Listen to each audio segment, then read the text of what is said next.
How is up, everybody? It's your boy Choopy Choosy back in the clack with another extreme stream. Hey, listen, man. You know, ever since the second Three Houses trailer, it's been pretty much confirmed that outside of choosing gender, the main protagonist of the game, Byleth, will not be customizable.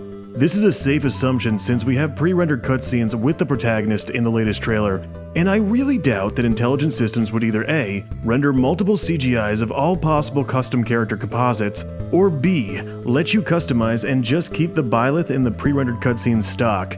I say this because doing the latter would defeat the whole purpose of an avatar character in the first place, which is, of course, immersion.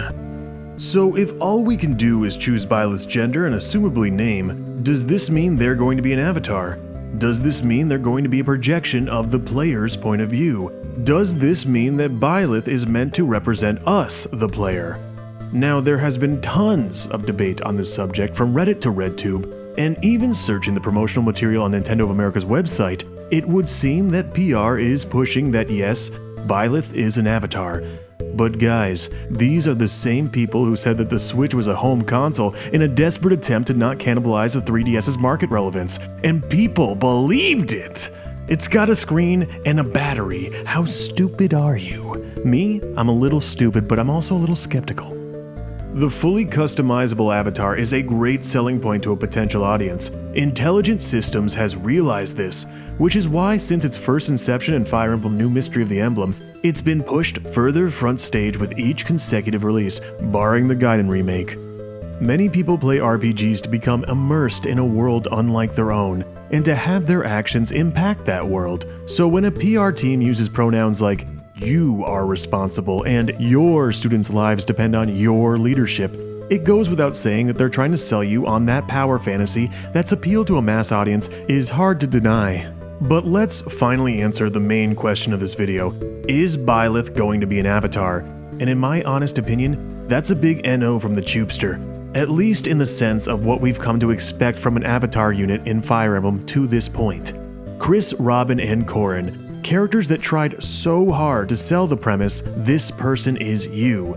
Characters that, in concept, you control and customize, but in reality, still have a body of actions and dialogue that are for the majority of the time on rails and predetermined.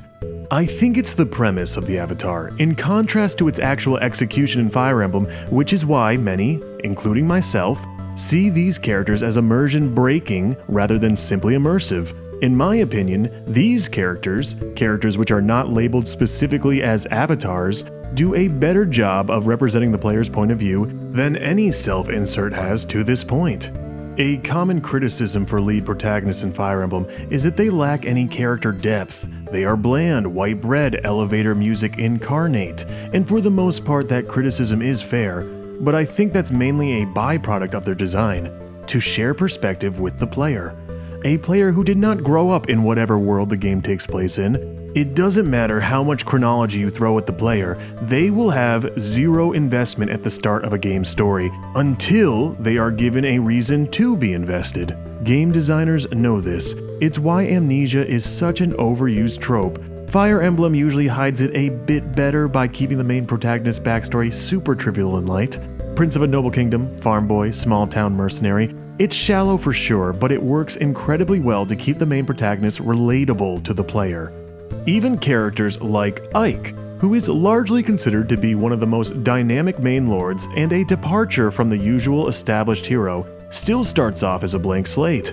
For example, Ike's attitude towards Lagoo's racism is not derived from the experience of a person who grew up in a world with an unstable socio-political climate, like say Soren, Gatry, Shinon, or Jill. No, it runs parallel to the player's objective and still malleable perspective.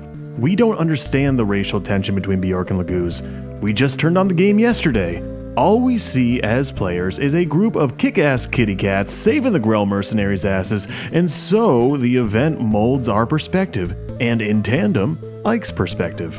When Ike attempts to prove Valencia's nobility to the Benyan Senate, he doesn't comprehend that he's addressing the highest political court in Tellius, and instead engages Sanaki as if she's a little brat, mocking all her previous struggles up until that point.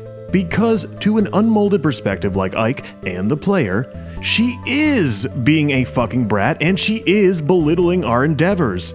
It's only until we are straight up told by our companions that our behavior is considered criminal and could jeopardize restoring Crimea that we repent and begin to realize that getting on the Apostles' good side is going to be in everyone's best interests.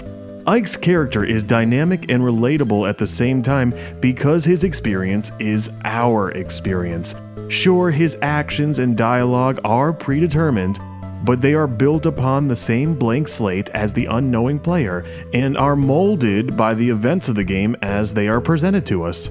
In contrast, we'll take a look at Corrin, an avatar who, by all modern nomenclature, is supposed to be a projection of the player and their actions within that game's world. Corrin does start out as a blank slate, and the game really doubles down on this by framing Corrin as not only being locked in a tower his whole life, but also having amnesia at the same damn time. We're about as blank as a blank slate can be at this point, so by all means, our empathy towards Corrin's actions should be heightened, especially since this person is supposed to literally be us. Wait, what's going on here? Why am I helping this guy? This guy is evil. He does evil things in front of me. He says evil things. He looks evil. His music is evil. His retainers are evil. The sword he gives me emanates dark matter and has an evil sentient eye at the base of its evil hilt.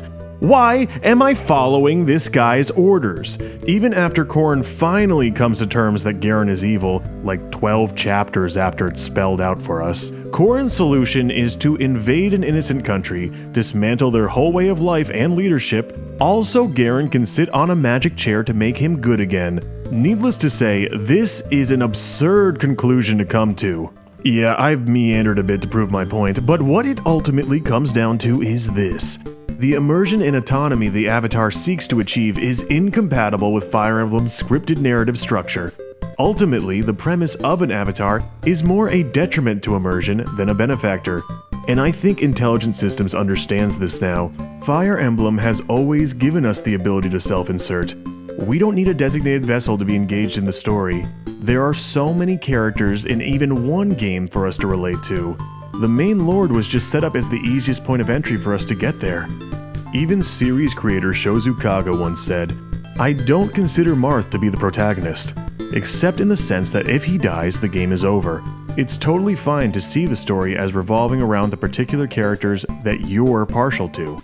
Limiting Byleth's customization options to just name and gender is a way for Intelligent Systems to market the power fantasy, create a relatable point of self-insert, and still not derail the game's linear narrative all at the same time.